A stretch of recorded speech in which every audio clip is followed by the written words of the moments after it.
চাচা আসসালামু আলাইকুম। ওয়ালাইকুম আসসালাম। কেরে মানিক, তুই একাই আসছিস আর কেউ আসেনি? সবাই ব্যস্ত তো তাই আমি যাচ্ছি, চলেন গাড়িতে যেতে যেতে কথা বলি। আচ্ছা চলেক।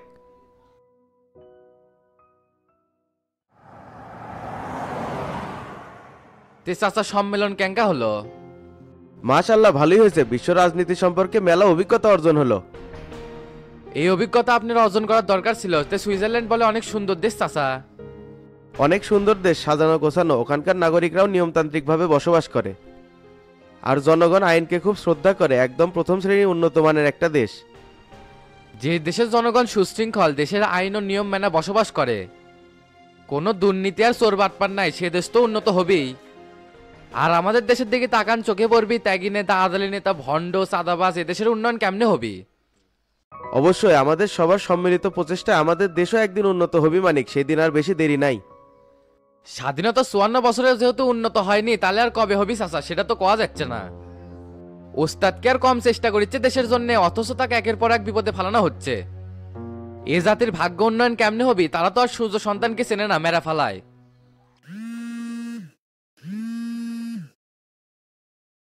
চাচা প্লেন থেকে কখন নামলেন? একটু আগেই নামলাম, নামে মানিকের সাথে বাসার যাচ্ছি। তা তোর না ঢাকাতে আসার কথা ছিল? এইদিকে নানান ব্যস্ততার জন্য যাবার পারিনি। তে আপনি ঢাকা কয়দিন থাকবেন নাকি আজকে চলে আসবেন এলাকাত? যাই আগে শামসুর সাথে কথা কই, তারপর বলতে পারবো। তাই এলাকার কি অবস্থা, সবাই ভালো আছে? সবাই ভালো আছে। আচ্ছা থাকিক, তাহলে আমি বাসায় যাই, ফ্রেশ হয়ে পরে ফোন দেবনি।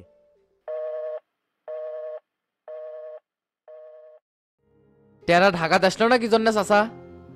ওই নাকি সেই মহাব্যস্ত, সেই জন্য এসে পারেনি। চেয়ারম্যান নিয়ে এত কিসের ব্যস্ততা? কয়বার করলাম ঢাকা দেশে ঘুরে যা, আমার কথা কানেই নেয় না। চেয়ারম্যানই অত সহজ না রে, অনেক কাজ, তার মধ্যে আমি ছিলাম না, সব কাজ তো ওকে সামলান লাগছে। গোল্লা আর মিজান তো এখনো ছোট মানুষই আছে, সঠিক গাইডলাইন না দিলে অকাম করে বসে থাকে। অল্প বয়সে পাওয়ার পেলে যা হয়, তে ওরা কি অকাম করে চাচা? এক ধরে মারে, অক ধরে মারে, এখন হুমুত করে যদি কাউকে পোজ মেরে দেয় তখন কি করব? না, গোল্লা অনেক পরিণত হয়ে গেছে, ভেজাল তো মিজানের মধ্যে। তে উস্তাদ কি ওকে এমনি এমনি সাধারণ সম্পাদক বানাছে? সেটাই দেখা যাক সামনে কি করে। তো শামসু কি বাসায় আছে? সেই সকালবেলা বের হয়ে গেছে, এখন যে কই আছে বলতে পারতিছি না। আচ্ছা আমি একটা ফোন দেই তো, শুনি কুটি আছে।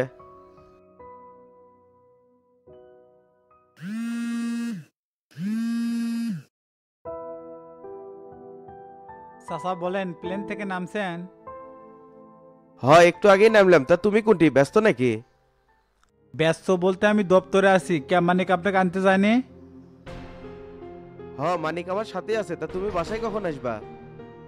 আপনি বাসায় যায় ফ্রেশ হয়ে বিশ্রাম নেন, রাতে দেখা হবে নি। আচ্ছা ঠিক আছে।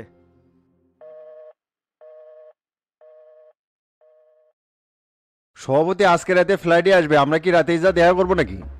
পারাপারি করে দেখা করার কিছু নেই, সকালে যায় বাসভবনে কথা কয়ে আসমনি। তবে সেলিম ভাই, দেশের পরিস্থিতি আগের চেয়ে অনেক শান্ত, এখন সময় আছে দেশকে এগিয়ে নিয়ে যাওয়ার।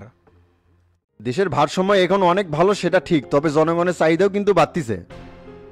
চাহিদা তো বাড়বেই, আমরা চাই স্বচ্ছ প্রশাসন ও কর্মসংস্থান বৃদ্ধি, চিকিৎসা ও শিক্ষার ক্ষেত্রে পরিবর্তন, না হলে দেশ উন্নত রোল মডেলে দাঁড়াতে পারবে না।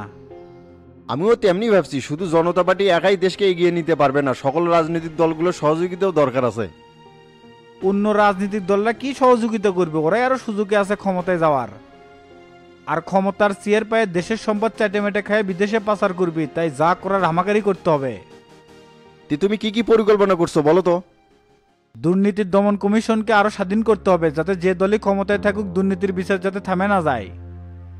শহর ও গ্রামের সমান উন্নয়নের বাজেট ধরতে হবে, যাতে দেশের এক জায়গায় অভাব থাকবে আবার অন্য জায়গায় বিলাসিতা না থাকে। কর্মসংস্থান বৃদ্ধির জন্য যুবকদের আধুনিক ট্রেনিং এর ব্যবস্থা করতে হবে, না হলে বেকারত্ব আবার মাথায় উঠবে। একদম সঠিক কথা বলছো, স্বরাষ্ট্র দপ্তর থেকে আমিও কিছু পদক্ষেপ নিছি। যেমন পুলিশ ও প্রশাসন ডিজিটাল মনিটরিং এর আওতাধীন করতে হবে, যাতে করে মাঠের দুর্নীতি কমে। আর সীমান্ত নিরাপত্তা শক্ত করা, যাতে ব্যবসা বাণিজ্য যাতে বাধাহীনভাবে চলে। আর বিশেষ করে সীমান্ত দিয়ে মাদক যাতে কোনোভাবেই দেশে না ঢুকতে পারে, এই জন্য প্রশাসনকে বিশ্বস্ত করে তোলা। প্রশাসনকে বিশ্বাস্ত করে তোলা অনেক কঠিন ভাই, কারণ ঊর্ধ্বতন কর্মকর্তারা এখনো অনেকে ভয়ে আছে, যে কোনো সময় তারা গ্রেপ্তার হতে পারে। এই জন্য আপনাকে আরো সতর্ক হতে হবে, তলে তলে তারা কিন্তু বিদ্রোহ করার ষড়যন্ত্র করতে পারে। আমি তদন্ত করে দেখছি সবাই এটার সাথে যুক্ত নয়, যারা অপরাধ করছে তারাই এটা উস্কে দেওয়ার পরিকল্পনা করতেছে। আর ওসি আর ডিএসপি কে কি করবা, ওদেরকে কি চালান করে দিব না আরো জিজ্ঞাসাবাদ করবা? আরো 24 ঘন্টা সময় দেয়, যেহেতু রাজশাহী হবার চাচ্ছে, দেখি না কি করে। সেটাও করা যাবে। আর সন্ধ্যার দিকে কিন্তু প্রশাসনের ঊর্ধ্বতন কর্মকর্তাদের সাথে আমার মিটিং আছে দপ্তরে, তুমিও থাকবা নাকি? না না, আমি থাকবো না, আপনি ওই মিটিং সারাইলেন। আর মিটিংয়ে স্টেট ফর বলে দিবেন, যারা দেশের সেবা করবে তারা শুধু চাকরি থাকবে, আর যারা করতে পারবে তারা যেন ইস্তফা দিয়ে চলে যায়। আর বৃদ্ধ যারা করার চেষ্টা করছে তাদের বিরুদ্ধে তথ্য চলমান, এই হুমকি দিবেন। তুমি ঠিকই কছো, এই ফাঁকা হুমকি দিলেই কাম হবি। তুমি কি এখন উঠবা নাকি? আমাকে বাসায় যেতে হবে। হ্যাঁ আমিও উঠবো, তাহলে আপনি সন্ধ্যায় চলে আসেন। আচ্ছা ঠিক আছে।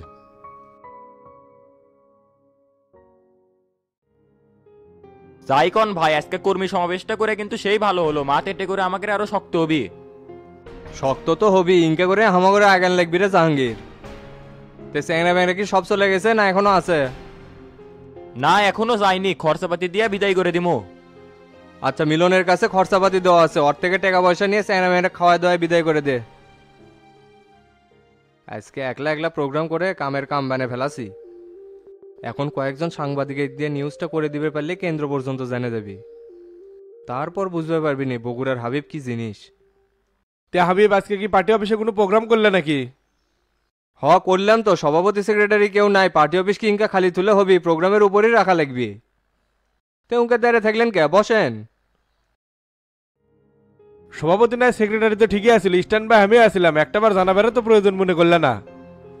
এখন থেকে যার যার প্রোগ্রাম তাই তাই করেন ভাই, কার কি দক্ষতা আছে সেটা তো দেখান লাগবে। এই প্রোগ্রামে আমার 500 জন কর্মী আসছিল, ইনকে একটা প্রোগ্রাম পারলে করে দেখান, খরচ করবেন না খালি পরের উপর পদ্মানি করবেন।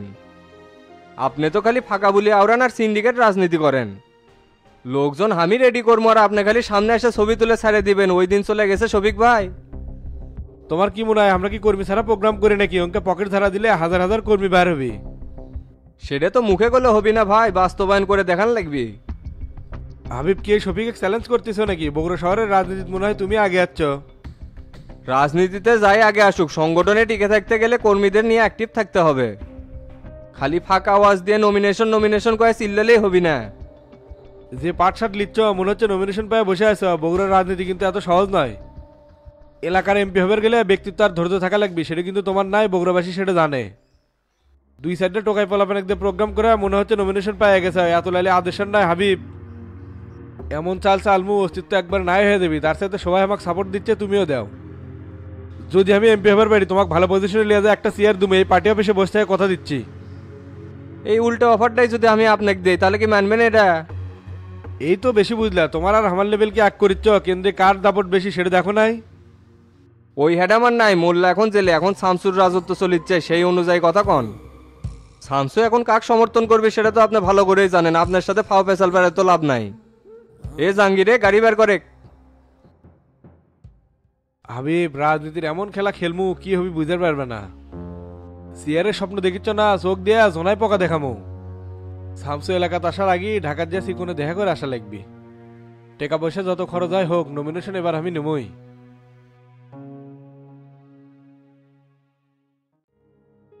তারা মেম্বারের সাথে কি হচ্ছে চেয়ারম্যান সাহেব? মন খারাপ করে বসে থাকতে দেখলাম। দুনিয়ার টাউট বাটপার মেম্বার হয়ে আমার হচ্ছে ঝামেলা, সামান্য চাউললেও 9-6 করে।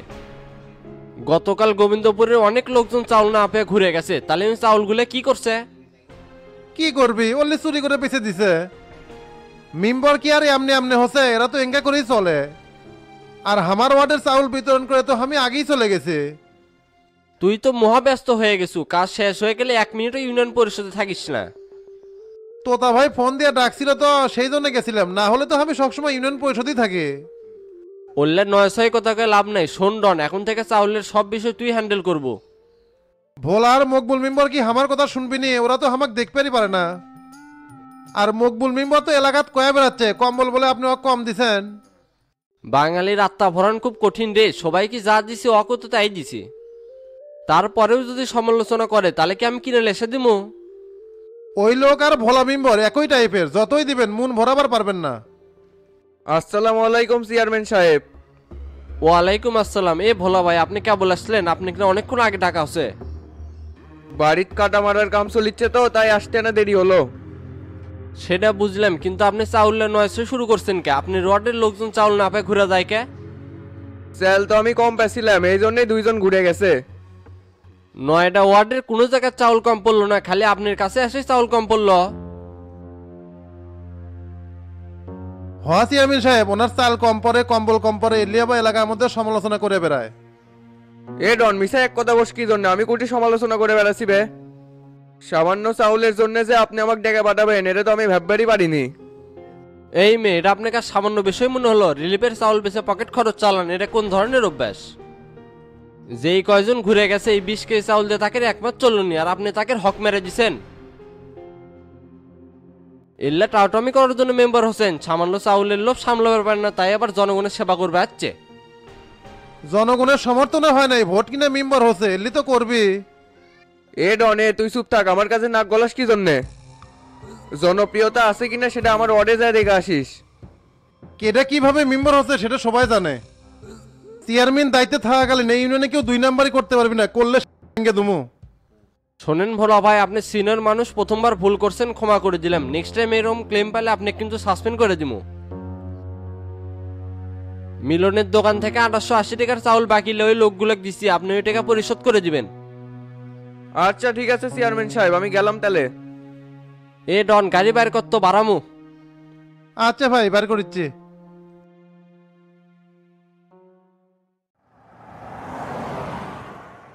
ভাই কি হচ্ছে? মন মেজাজ খারাপ মনে হচ্ছে। পার্টি অফিসে কিছু হচ্ছে নাকি? এই শালা শফিকের কথাবার্তা খুব জঘন্য হয়ে গেছে, এর সাথে কথা বলেই মন মেজাজ খারাপ হয়ে যায়। কি কন, আপনার সাথে কি খারাপ আচরণ করছে নাকি? সেটা কয়ে কি পেশে যাবার পাশে নাকি? আমিও বসান দিছি। মোসের তাও দিচ্ছে, নমিনেশন পাবি, এমপি হবি, সময় হলে বুঝে দেবনি। না ভাই, কয়ার কাম হবি না, যা করার নিজেরই করা লিখবি। মোসের তেল দিল আর এমপি হলো, দিল্লি বহুদূর। এখন অ্যাকশনে যাওয়া ছাড়া কোনো কিছু দেখিচ্ছি না ভাই। কুত্তে যদি তো কামড় মারে তুইও কি কামড় দিব? এখন ধৈর্য ধরে থাকা লাগবি। খালি নমিনেশনটা পাবে দেখ, এটা কোন দিক কি করিচ্ছে সব পই পই করে হিসাব বুঝে নিমু। হ সেটাই, তে এখন কোনটি যাবো তাহলে? বাড়ির দিকে চল।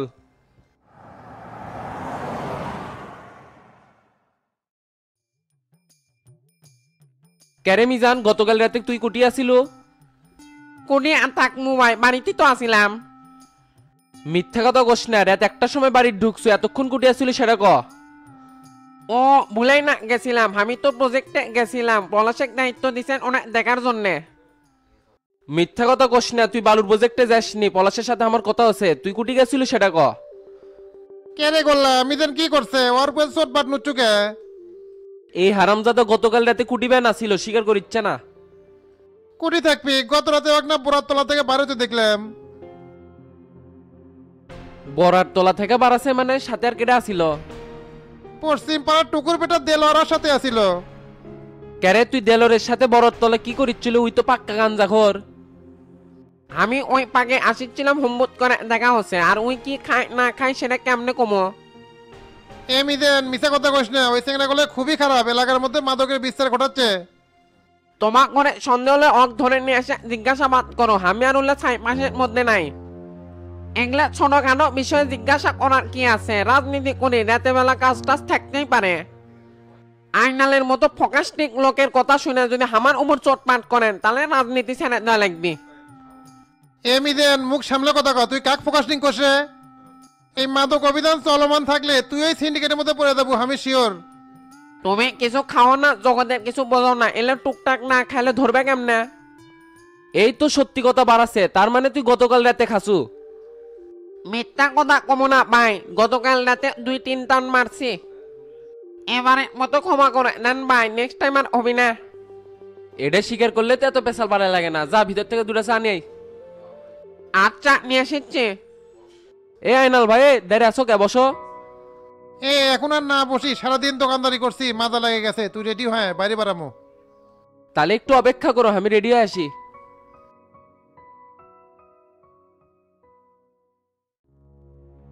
আসসালামু আলাইকুম চাচা। ওয়ালাইকুম আসসালাম। কে বাবা জাহাঙ্গীর, কিছু লিবে নাকি? না কিছু লাগবি না, তে আপনার বেটা কি পরে ছেড়ে নিয়ে যাচ্ছেন? না গো বাবা, এখনো তোক ছেড়ে আনবে পারিনি। আরো বলে মেলা অনেক ধরার বাকি আছে, সগলিকে এক জায়গাত করে বিচার করে তারপরে ছেড়ে দিবি। কলো আর চলে এলেন, ওরা বিচার করার কারা? গায়ে মানে না আপনি মোরল, আপনি থানাতে কমপ্লেন করে আসেন, ওরা যদি ওকে মেরে ফেলায়। এখন থানাত গেলে কি ভালো হবে নি? সেগুলি তোরা মাদক সহ ধরছে। মাদক সহ ধরছে তে কি হচ্ছে? এটা সামান্য ব্যাপার, রক্ত আপনি থানার থেকেই ছেড়ে নিয়ে এসে পারিচ্ছেন। এখন যদি ওর কোনো ক্ষতি করে তখন কি করবেন নি? কপাল চাপড়ান ছাড়া আর কিছুই করার থাকবি না। আমি বাবা পড়ে গেছি খুব বিপদে, এখন দোকানে সামলাই নাকি এলেই করি? এত চাপ নেওয়ার দরকার নাই, আপনি সোজা থানায় যা কমপ্লেন করে আসেন, তারপর দেখেন কি হয়। আমি তো এত কিছু বুঝি না, তো তুমি কি আমার সাথে না যাবে নাকি? না না চাচা, আমার সাথে যাওয়া যাবি না, ওটি আপনার একলাই যাওয়া লাগবে। ওসি খুব ভালো মানুষ, আপনি গেলে কমপ্লেন লিপিবদ্ধ করে নিবি, আর যদি কোনো সমস্যা হয় ফোন দেন, আমি কথা কয়ে দিমুনি। আচ্ছা বাবা ঠিক আছে।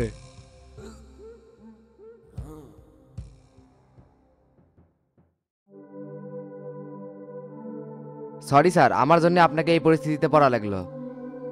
সবই নিয়তি খালেক, এখানে তোমার দোষ দিয়ে লাভ কি? ওটি তাবেদারি করছি, তার শাস্তি তো পাওয়াই লাগবে। আর সত্যিই কি তুমি আমার বিরুদ্ধে স্টেটমেন্ট দিছ? জোর করে স্টেটমেন্ট নিছে স্যার, তবে আমি তেমন কিছু বলিনি। এমন কিছু বলো নাই বলতে কি বলছো? শুধু বলছি যা হচ্ছে মতি স্যারের সাথে আপনিও ছিলেন, কিন্তু কি করছেন না করছেন সেই বিষয়ে কোনো কিছু কইনি। তাহলে তো 16 কোলা পূর্ণ করেই ছাড়ছ। এখন নিজের জীবন আর চাকরি বাঁচানোর জন্য মতির বিরুদ্ধে সাক্ষ্য দেওয়া ছাড়া তো কোনো উপায়ই দেখিচ্ছি না। কি কন, মতি স্যারের বিরুদ্ধে সাক্ষ্য দিবেন? তাহলে তো আমরা বাঁচতে পারবো না। যে গেরা গলে পড়ছি খালেক, এখন সাক্ষী দিলেও বাঁচতে পারবে না, না দিলেও বাঁচতে পারবে না। এখন কি করবা? তার চেয়ে মতিকে আমরা ফাঁসে দিই, এতে করে চাকরি আর জীবন যদি রক্ষা পায়। যদি সাক্ষী দেওয়ার পরে শাস্তি না হয়, ছাড়া পাওয়ার পরে তো আমাদের অবস্থা খারাপ হয়ে যাবে নি। এমন স্টেটমেন্ট দিও ছাড়া পাওয়ার কোনো উপায়ই থাকবি না, ফাঁসির দড়ির ঝোলা লাগবি। তাহলে স্যার ওটাই করি, আমরা রাজ সাক্ষী হয়ে যাই। আপনাকে খাবার দেওয়া হচ্ছে, চুপচাপ খায় হতে পারেন। যে খাবার দিচ্ছ এলা তো খাওয়া যায় না, কি মিশাচ্ছ? এটা কি শ্বশুর বাড়ি পেয়েছেন? যা দিছি চুপচাপ খান, আপনাদের কারণে অন্য কয়েদিদের সমস্যা হচ্ছে। আচ্ছা ঠিক আছে, আমরা খাইয়ে নিচ্ছি, তুমি যাও।